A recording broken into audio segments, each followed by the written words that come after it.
in a walled-in aristocratic town, where the grandeur of wealth stands in stark contrast to the poverty of the common folk, we meet Elias Thorne. Every morning he leaves his modest home, hugging his deaf son, Leo, and telling his wife, Clara, he loves her. As he heads to work, little does he know that today will bring more hardship than usual.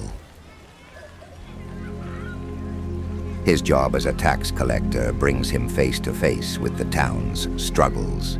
Today, he encounters a woman who, with anger and frustration, tells him she has no money. She pushes him into the mud and slams the door in his face, leaving him humiliated and covered in dirt.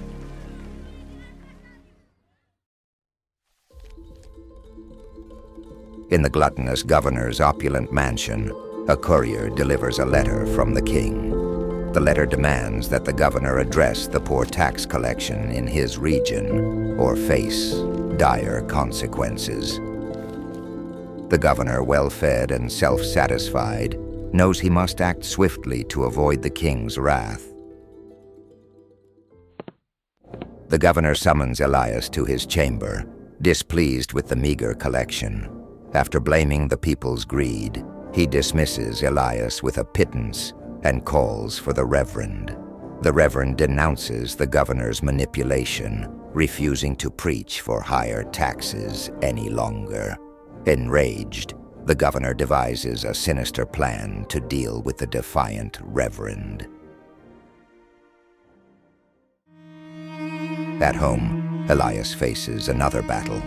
Clara, drunk and overwhelmed, lashes out, blaming him for their hardships.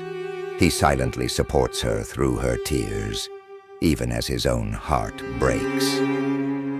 After tending to Clara and Leo, he retreats to the couch, crushed by the weight of his troubles.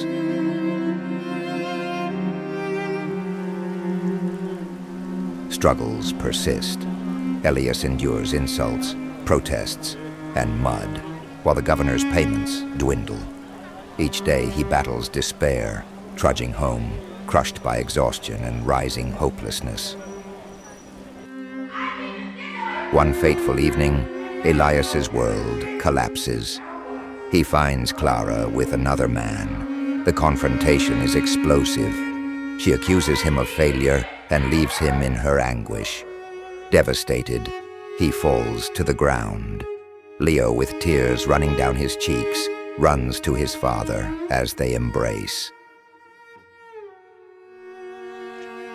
Desperate for solace, Elias walks to the church with his son, Leo, who spots a raven perched on the massive stone gears of the church doors as they approach. Inside, as Elias sits in the pews, he hears the reverend proclaim, "For God gave his only son as a sacrifice." His prayer is interrupted when he sees his wife leaving. Elias follows her and an argument ensues. Despite being told to stay seated, Leo follows his father and witnesses his parents fighting again. Frightened, he heads back to the church, realizing that the doors are now closed, and sees the raven still perched on the door gears. Trying to reach it, he climbs the gears, falls, and gets his leg trapped, too scared to call for help.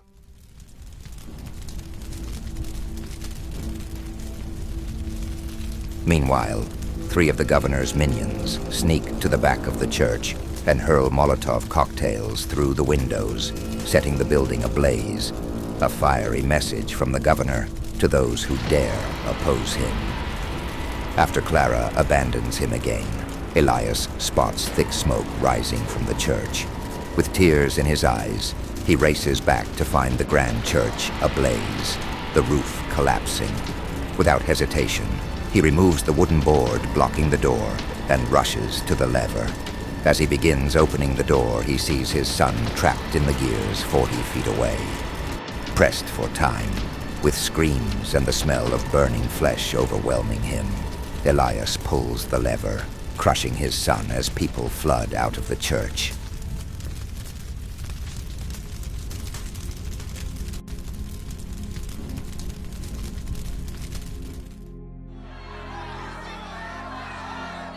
As the chaos subsides, Elias is devastated.